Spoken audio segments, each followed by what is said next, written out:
My name is Sage. I am 28 years old, and last week I bought a $15 million Aspen estate just to watch my family's faces crumble. They spent years calling me the family disappointment, the black sheep who would never amount to anything. What they did not know was that I had been quietly building an empire while they laughed behind my back. The auction was supposed to be their moment of triumph, their chance to finally claim the legacy they felt entitled to.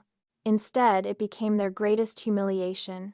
Before we dive into how I orchestrated the most satisfying revenge of my life, I need to know where you are watching from. Drop your location in the comments below and hit that like button if you have ever felt underestimated by your own family. Make sure to subscribe because this story has more twists than a Colorado mountain road. And trust me, you will want to see how this family drama unfolds when blood money meets real justice.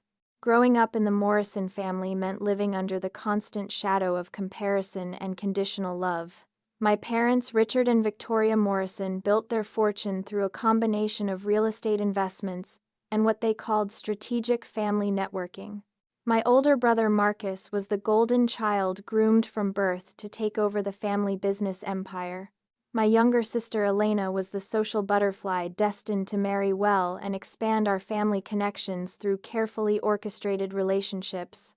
Then there was me, Sage, the middle child who never quite fit the mold they had crafted.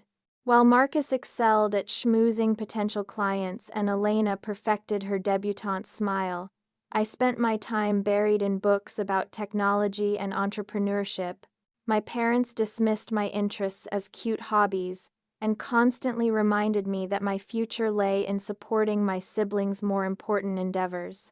The family business, Morrison Legacy Holdings, specialized in acquiring distressed properties and flipping them for massive profits. What I discovered during my college years was that their success was not just built on smart investments but on something far darker. During a summer internship at their main office, I stumbled upon documents that revealed a systematic pattern of fraud and manipulation. They were targeting elderly property owners, using a network of corrupt appraisers and lawyers to undervalue properties, then pressuring the owners into quick sales through intimidation tactics. The profits were astronomical, and the victims were left with fractions of what their properties were actually worth. When I confronted my father about these documents, he laughed and told me I was too naive to understand how real business worked. "This is how successful families build generational wealth, Sage," he said, not even bothering to deny the accusations. "Your bleeding heart will keep you poor forever. Maybe you should focus on finding a husband instead of playing detective." That conversation changed everything for me. I realized that my family was not just emotionally abusive, they were criminals who had built their fortune on the suffering of vulnerable people. The most shocking discovery came when I found correspondence about the Whitmore estate in Aspen, a magnificent property that had belonged to Eleanor Whitmore, a widow in her 80s who had been one of their victims. Eleanor had inherited the estate from her late husband, a renowned architect who had designed the property as his masterpiece. The estate was worth at least $20 million, but my family had convinced her it was only worth $3 million through their network of corrupt appraisers. They pressured her into a quick sale, claiming that property taxes and maintenance costs would bankrupt her if she held on to it. What made this case particularly heinous was that Eleanor had specifically mentioned wanting to keep the property in her family for her grandchildren. My parents had promised her that they would sell it to a family who would love and preserve it, but their real plan was to flip it immediately for maximum profit. Eleanor died just 6 months after the sale, never knowing she had been cheated out of $17 million. The estate was now being put up for auction because my family had held on to it longer than usual, waiting for the perfect moment to maximize their return. The auction was scheduled for the following month, and my entire family was buzzing with excitement about their expected windfall. They had already started making plans for how to spend their portion of the profits. During family dinners, they would openly discuss their strategy for the auction, treating it like a celebration of their cleverness rather than acknowledging the fraud that made it possible. Marcus talked about using his share to expand into commercial real estate, while Elena planned to use hers for a lavish wedding to her investment banker fiancé. My parents discussed purchasing a yacht and spending their retirement sailing around the Mediterranean. Nobody asked what I planned to do with my inheritance share, because they had already made it clear that I would not be receiving one. "You have not contributed to this family's success," my mother explained during one particularly cruel dinner conversation. "Why should you benefit from the hard work of others?" What they did not know was that while they were busy planning their celebration, I was busy planning something entirely different. The technology startup I had been working on during my supposedly worthless college years had just been acquired by a major corporation for $45 million. While my family saw me as a failure, I had quietly become wealthier than all of them combined. The acquisition had happened just 2 weeks before the auction announcement, and I had deliberately kept the news to myself. I wanted to see exactly how far their cruelty would go when they thought they held all the power. The answer was farther than I had ever imagined possible. The breaking point came during a family meeting about the auction logistics. My father was explaining how they expected to get at least $18 million for the estate, possibly more if there was competitive bidding. He mentioned that they had inside information about the other potential buyers and had already developed strategies to outbid them. "The beautiful thing about having money is that you can always buy what you want," he said with a smug smile. "Poor people think auctions are about luck, but rich people know they are about preparation and resources." That was when Elena decided to twist the knife deeper. "Maybe Sage should come to the auction," she said with fake sweetness. "It would be educational for her to see how successful people operate. She could take notes for when she finally gets a real job." Marcus laughed and added his own cruel commentary. "She could be our emotional support sister, cheering us on from the cheap seats while we make more money in one day than she will probably see in her lifetime." My parents found this hilarious, and their laughter echoed through the dining room as I sat there absorbing every word.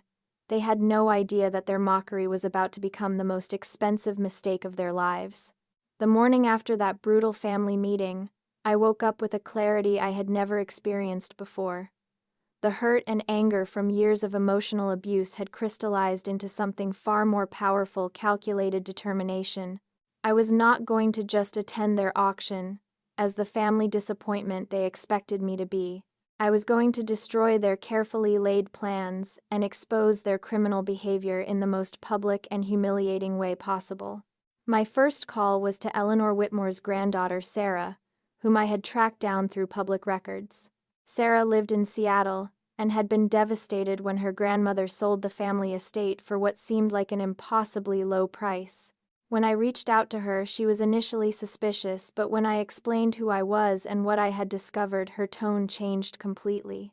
"I knew something was wrong," Sarah said, her voice shaking with emotion. "Grandma Eleanor loved that house more than anything. She would never have sold it for so little unless someone convinced her she had no choice. She died heartbroken, thinking she had failed to preserve our family legacy." I spent 3 hours on the phone with Sarah, going through every detail of the fraudulent sale. She had copies of the original appraisals her grandmother had commissioned, which valued the property at $19 million. The appraisals my family had used showed a value of just under $3 million, a discrepancy so dramatic that it should have raised immediate red flags. Sarah also revealed that Eleanor had tried to contact my family multiple times after the sale, asking about their promise to find a loving family to purchase the estate. My parents had stopped returning her calls, leaving her to die, thinking she had been abandoned by people she had trusted. "What can we do about this?" Sarah asked. "Is there any way to get justice for what they did to her?" That question sparked the foundation of my revenge plan. I realized that simply outbidding my family at the auction would not be enough. I needed to expose their crimes and ensure that they faced real consequences for their actions. More importantly, I needed to find a way to honor Eleanor's memory and restore some measure of justice to her family. My second call was to a private investigator named David Chen, who specialized in financial crimes and had an impressive track record of exposing real estate fraud. When I explained the situation and provided him with copies of the documents I had discovered, he was immediately interested in taking the case. What you are describing is a clear pattern of elder abuse and real estate fraud, David explained during our first meeting. The challenge is going to be proving it in a way that leads to actual prosecution. These kinds of operations are usually very careful to stay just within the boundaries of legal gray areas. David's investigation revealed that my family's criminal enterprise was even more extensive than I had initially realized. They had been operating their fraudulent scheme for over 15 years, targeting at least 30 elderly property owners across Colorado, Wyoming, and Utah. The total value of their stolen wealth was estimated at over $200 million. The investigation also uncovered evidence that my family had bribed public officials, including property appraisers, county assessors, and even some judges who had handled probate cases involving their victims. The corruption network was so extensive that it would require federal intervention to properly prosecute. While David worked on building a criminal case, I began developing my strategy for the auction itself. My goal was not just to buy the estate, but to do it in a way that would maximize my family's humiliation and set up the perfect moment to reveal their crimes to the world. I researched every detail about the auction process, the other potential bidders, and the logistics of the event. The auction was being held at the estate itself, which would provide the perfect dramatic setting for my revenge. I also discovered that local media would be covering the event, as $15 million property sales were significant news in the Aspen real estate market. My plan required perfect timing and absolute secrecy.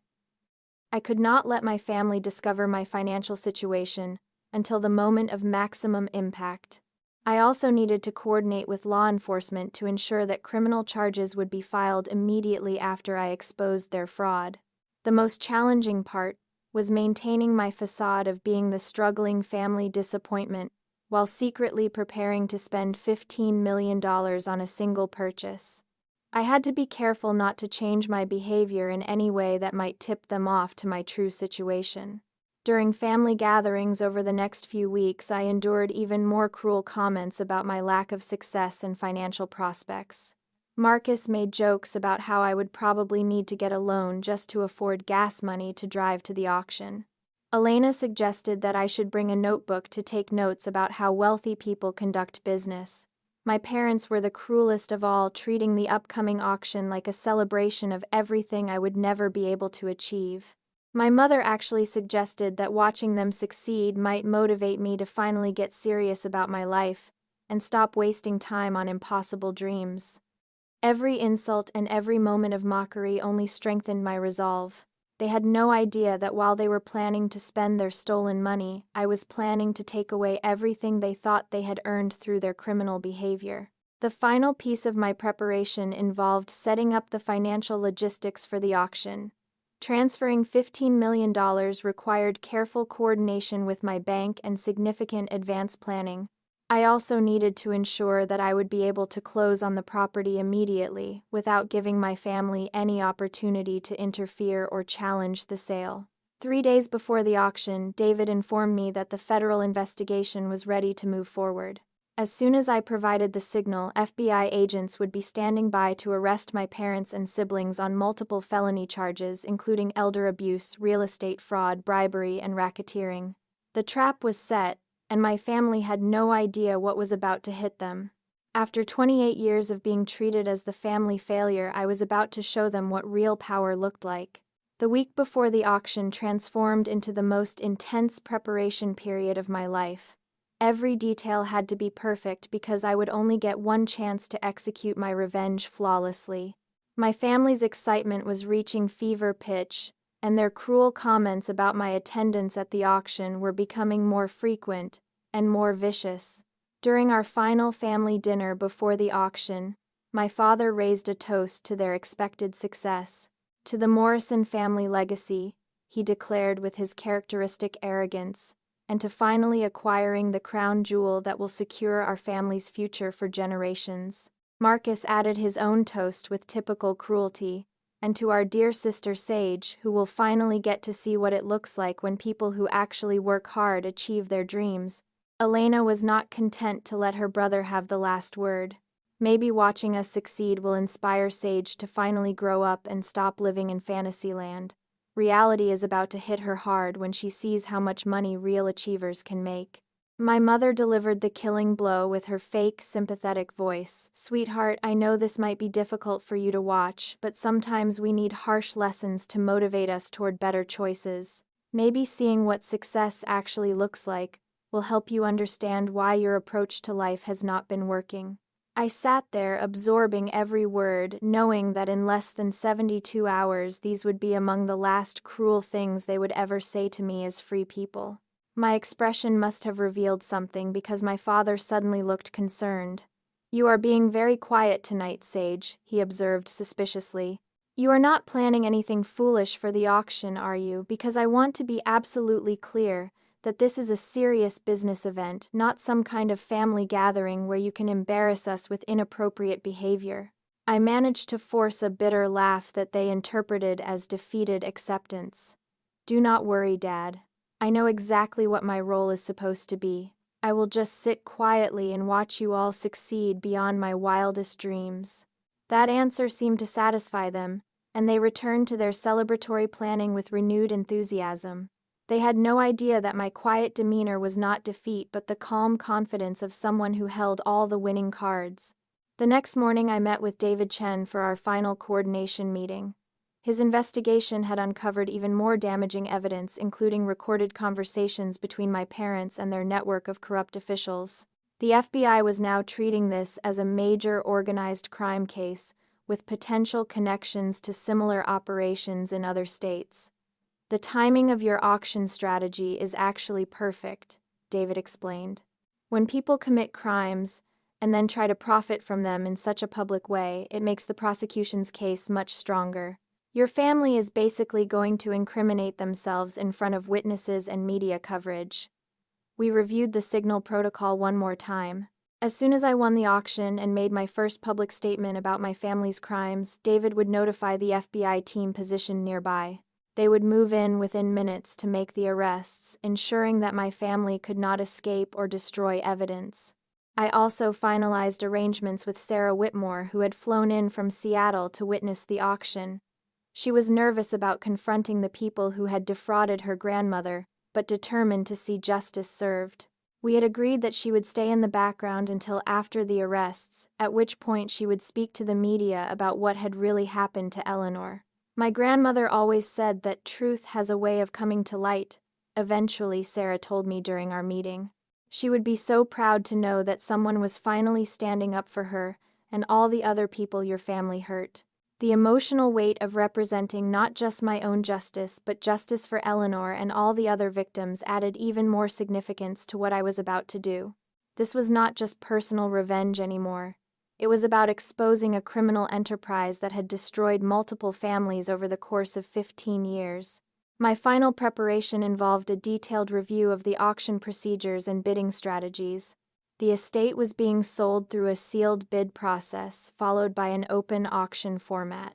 This meant that initial bids would be submitted privately, but if multiple bidders were close to each other, there would be a live auction to determine the final winner.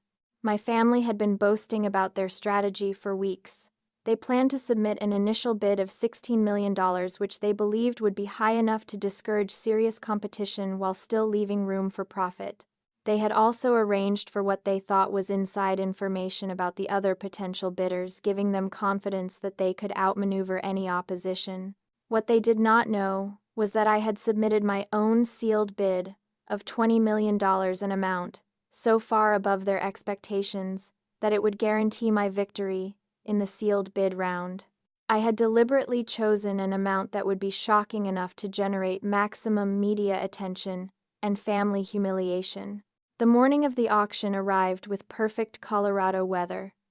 The estate looked absolutely stunning in the morning sunlight, and I could see why Eleanor Whitmore's husband had considered it his architectural masterpiece. The property featured a main house with 7 bedrooms and 9 bathrooms, multiple guest houses, a private lake, and panoramic views of the Rocky Mountains. As I drove up to the estate, I could see my family's luxury cars already parked in the designated area. They had arrived early to position themselves strategically, and make sure everyone knew they were the serious bidders who expected to win. Marcus was wearing his most expensive suit. Elena had chosen an outfit that screamed old money elegance, and my parents looked like they were attending a victory celebration rather than a business transaction. When I walked up to the registration area, my family's shock was immediately apparent. They had clearly not expected me to actually follow through on attending the auction, and my presence seemed to make them nervous for reasons they could not quite articulate. "Sage," my mother exclaimed with false enthusiasm. "What a surprise to see you here. I thought you might have changed your mind about coming."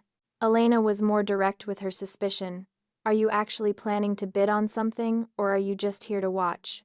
Because you do realize this is a $15 million property, right?" I smiled calmly and handed my registration paperwork to the auction official. "I thought it would be educational to participate in the process. You know how much you all value education." The registration official reviewed my documentation, which included proof of funds verification for $25 million. His eyes widened slightly as he processed the paperwork, but he maintained his professional demeanor as he handed me my bidding credentials. My family was watching this interaction carefully, and I could see confusion starting to replace their initial amusement. Marcus stepped closer to try to overhear the conversation with the registration official, but was politely asked to maintain appropriate distance. "Is everything in order?" my father asked the official, as if he had some authority to question my participation. "All participants have met the qualification requirements," the official replied diplomatically. "The auction will begin in 30 minutes. As we moved toward the main house for the opening presentation, I could hear my family whispering among themselves. They were clearly disturbed by something about my registration process, but they could not figure out exactly what was wrong. Their confidence was beginning to crack, and the auction had not even started yet. The stage was set for the most expensive lesson in humility and justice that my family would ever receive. "How are you enjoying the story so far? Should I continue with parts 5, 6, and 7 to see how Sage's revenge unfolds, and whether her family faces the consequences of their crimes?" The auction scene is about to get very intense. The auction began with the auctioneer's standard presentation about the property's features and bidding procedures. As he spoke, I watched my family's faces carefully, noting how their initial confidence was being replaced by growing unease about my presence. They kept glancing in my direction, trying to understand why I seemed so calm and prepared. The sealed bid results were announced first.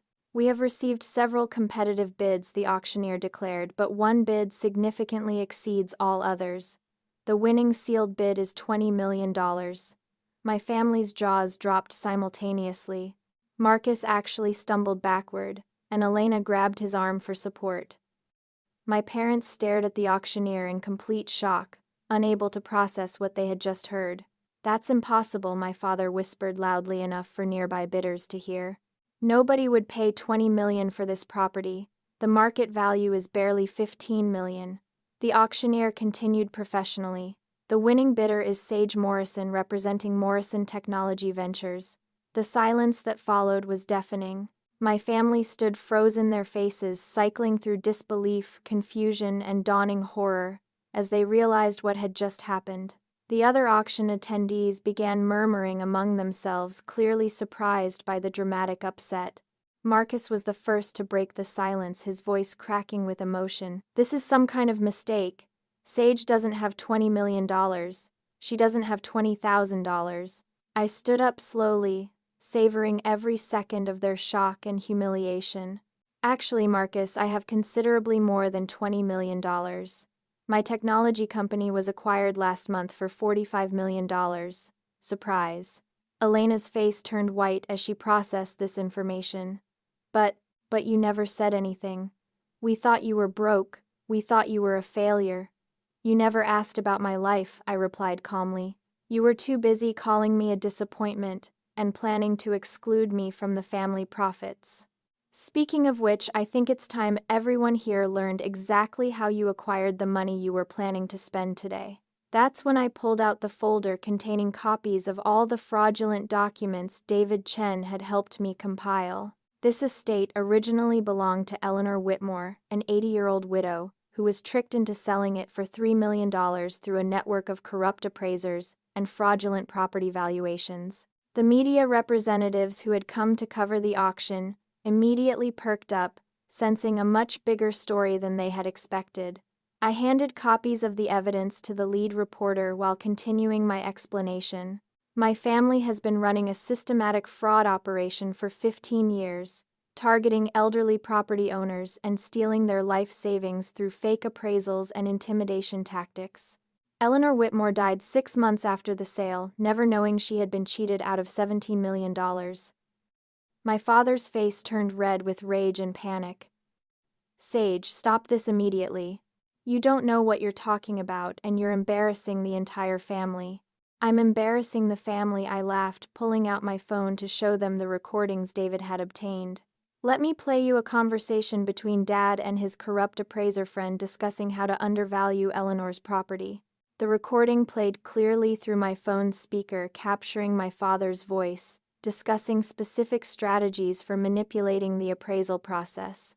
Several auction attendees pulled out their own phones to record what was happening, realizing they were witnessing something extraordinary. Victoria tried desperately to regain control of the situation. "Everyone, please ignore my daughter. She's having some kind of mental breakdown and doesn't understand business procedures." Mental breakdown. Sarah Whitmore stepped forward from where she had been waiting in the background.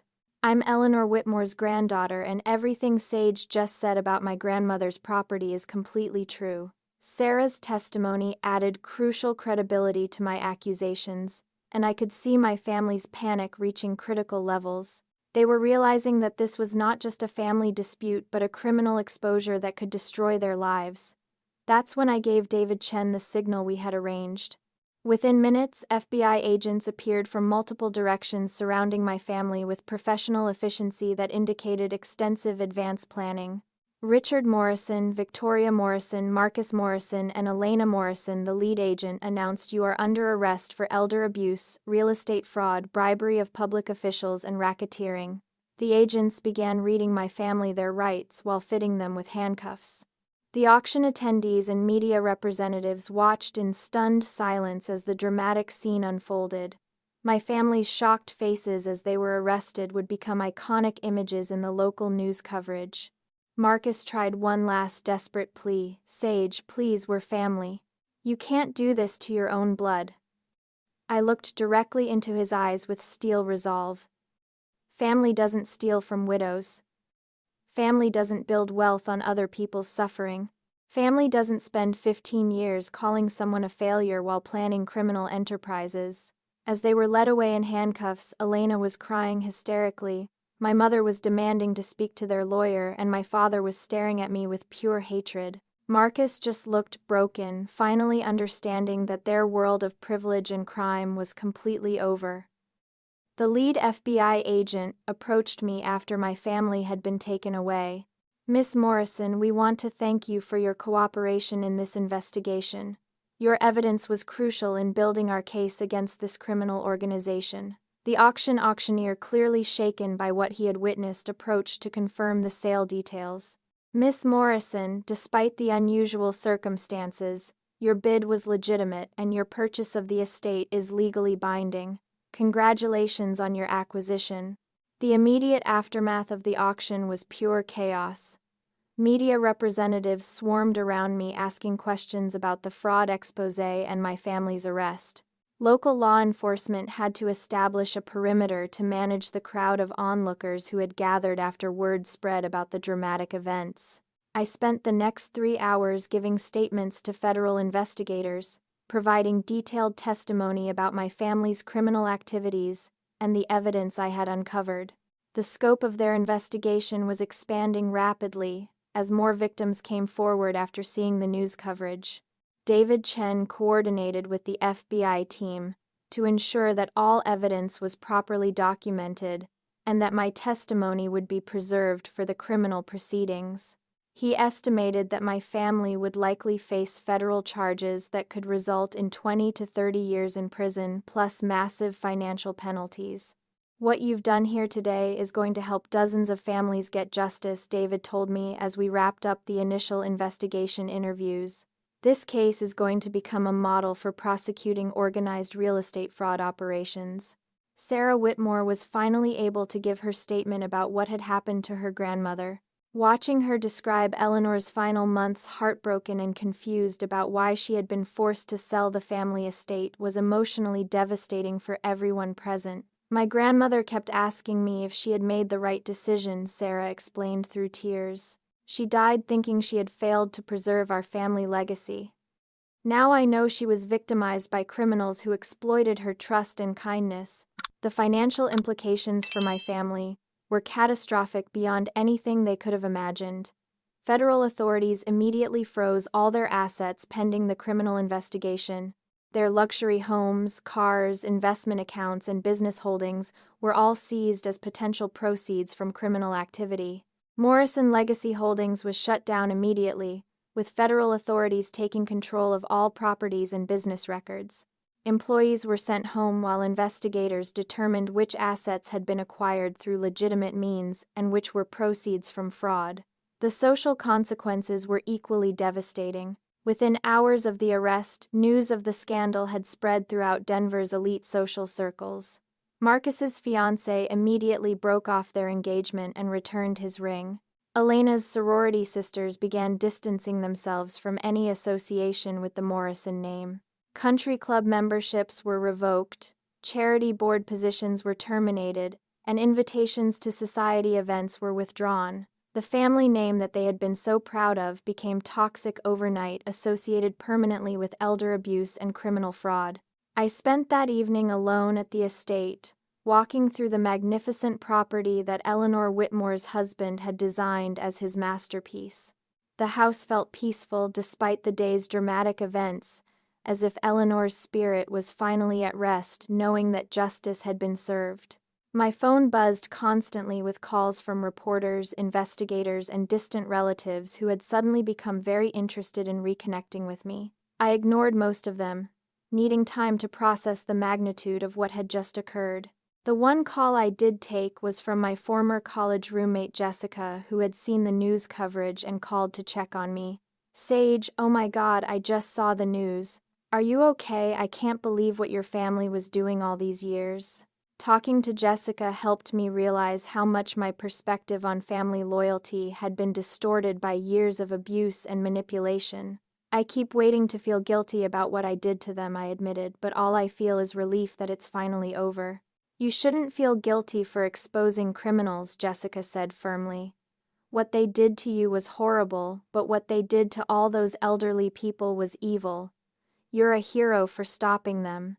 That conversation helped me understand that my actions were not family betrayal but justice for people who had no other advocate. I had not destroyed my family. I had exposed the destruction they had been causing for years. The next morning brought even more devastating news for my former family members. The Denver Post ran a front-page story titled, "Morrison Family Real Estate Empire Built on Elder Fraud." The article included interviews with several other victims who had come forward after seeing the initial news coverage. One particularly heartbreaking case involved an 85-year-old man named Frank Rodriguez, who had been pressured into selling his ranch for a fraction of its value just 2 years earlier. Frank had lost the property his grandfather had homesteaded in the 1800s, ending 4 generations of family ownership. "I knew something was wrong when they kept pressuring me to sign papers quickly," Frank told the reporter. "They said if I waited, property taxes would force me into bankruptcy. Now I find out they were lying about everything." The financial investigation revealed that my family's criminal proceeds totaled over $200 million across 15 years of fraud operations. Victim restitution alone would likely exceed $150 million, ensuring that my family would lose everything they had acquired through legitimate means as well. Federal prosecutors announced that they would be seeking maximum sentences for all 4 family members, citing the extensive scope of their criminal enterprise and the particular cruelty of targeting vulnerable elderly victims. The case was being handled by a specialized federal task force that focused on organized crime operations. By the end of the week, my family had been denied bail due to flight risk concerns and the severity of their charges. They were being held in federal detention facilities pending trial with court dates scheduled for the following month. I received a letter from Marcus, written from jail, pleading for me to withdraw my testimony and claiming that I was destroying innocent people. The letter was filled with the same manipulative language he had always used, trying to make me feel guilty for their criminal behavior. I threw the letter away without finishing it, finally understanding that their concept of innocence had never included concern for their victims' suffering. 6 months later, I stood in the garden of the Whitmore estate, now officially renamed in honor of Eleanor and her husband's architectural legacy. The property had been transformed into something Eleanor would have loved, a retreat center for elderly individuals who had been victims of financial fraud, offering both practical support and emotional healing. The criminal trial had concluded with complete victory for justice. My parents each received 30-year federal prison sentences, while Marcus and Elena were sentenced to 25 years each. The judge's comments during sentencing reflected the severity of their crimes and the courage required to expose them. This court recognizes that family loyalty is often considered a virtue, Judge Martinez had stated, but true loyalty means protecting family members from becoming criminals, not enabling their criminal behavior. Miss Morrison's actions prevented further harm to vulnerable victims and demonstrated the highest form of moral courage. The victim restitution process had exceeded everyone's expectations. Federal authorities recovered over $180 million in criminal proceeds, allowing full restitution to 63 identified victims plus their families. Frank Rodriguez was able to buy back his family ranch, and Sarah Whitmore established a scholarship fund in her grandmother's memory. My relationship with money had fundamentally changed through this experience. The $45 million from my company's acquisition felt less important than the knowledge that it had been earned through honest work rather than criminal exploitation. I had used $20 million to purchase the estate, $5 million to establish the Victim Support Center, and invested the remainder in legitimate technology startups founded by ethical entrepreneurs. The social transformation was equally profound. The wealthy social circles that had once excluded me as the family disappointment now sought my approval and association. Country club invitations arrived weekly. Charity boards recruited me for prestigious positions, and society magazines wanted to feature my story of triumph over family adversity. But I found myself gravitating toward entirely different social connections. The fraud victims and their families had become my chosen family, people who understood both betrayal and redemption. Sarah Whitmore and I had developed a close friendship built on shared experience and mutual respect. Frank Rodriguez, despite being 87 years old, had become an unexpected mentor figure. His wisdom about family integrity and resilience helped me navigate the complex emotions of having no blood family while building meaningful relationships with people who truly cared about my well-being. Family isn't about blood, Frank told me during one of our regular conversations. Family is about people who support your best self and challenge your worst impulses. Your blood relatives spent years trying to make you smaller, but your chosen family helps you grow larger. The Victim Support Center had become the most fulfilling work of my life. We provided legal assistance to elderly fraud victims, financial counseling for recovery planning, and emotional support groups for people who had experienced trust betrayal. The center employed social workers, financial advisors, and attorneys who specialized in elder abuse cases. Working with fraud victims had taught me that healing from family betrayal required both justice and forgiveness. But forgiveness did not mean reconciliation. I had forgiven my family for my own emotional freedom, but I would never have a relationship with people who had built their lives on exploiting vulnerable individuals. The estate itself had been restored to its original magnificence, while being adapted for its new purpose. Eleanor's husband's architectural vision was preserved, but now it served to heal people rather than simply display wealth. The guest houses accommodated visiting victims and their families, while the main house hosted support group meetings and educational workshops. 1 year after the auction, I received a letter from Elena, written from federal prison. Unlike Marcus's earlier letter, this one acknowledged responsibility for their crimes and expressed genuine remorse for the pain they had caused both to victims and to me. I understand if you never forgive us, Elena wrote, but I want you to know that prison has given me time to realize how wrong we were about everything. You were the only honest person in our family, and we punished you for having integrity. I hope someday I can earn the chance to apologize in person. I read the letter several times, feeling a complex mixture of sadness for the sister I had once loved, and relief that she was finally acknowledging the truth about their criminal behavior. I wrote back briefly, explaining that forgiveness was possible, but that rebuilding trust would require years of genuine change and accountability. The media attention around my story had generated national interest in elder fraud prevention. I had been invited to speak at conferences, testify before congressional committees, and consult with law enforcement agencies, developing new strategies for prosecuting financial crimes against vulnerable populations. These opportunities allowed me to honor Eleanor's memory while building a legacy based on protection rather than exploitation. Every speech I gave and every policy recommendation I made was focused on ensuring that other families would not experience the devastation that the Morrison criminal enterprise had caused. Standing in Eleanor's garden, as the sun set behind the Rocky Mountains, I reflected on how completely my life had changed since that cruel family dinner 1 year earlier. I had lost the family I was born into, but I had gained something far more valuable, a family of choice built on shared values and mutual respect. The revenge I had planned as punishment for their cruelty had evolved into something much more significant, a mission to protect vulnerable people and build systems of support for those who had been betrayed by people they trusted. Sarah joined me in the garden, carrying 2 cups of tea as we had done countless evenings over the past year. "Any regrets about buying this place?" she asked with a smile. I looked out over the property where Eleanor had spent her final years, unknowing that she had been victimized by criminals, and where dozens of fraud victims had now found healing and support. "Only regret I have is that it took me so long to find the courage to act." As we watched the stars appear over the mountains, I thought about Eleanor's legacy, my family's justice, and the community of chosen family that had grown around this place of healing. Sometimes the greatest revenge is building something beautiful from the ashes of other people's cruelty. Have you ever experienced family betrayal that made you question everything you believed about blood loyalty? How do you think family karma works when criminal behavior is involved?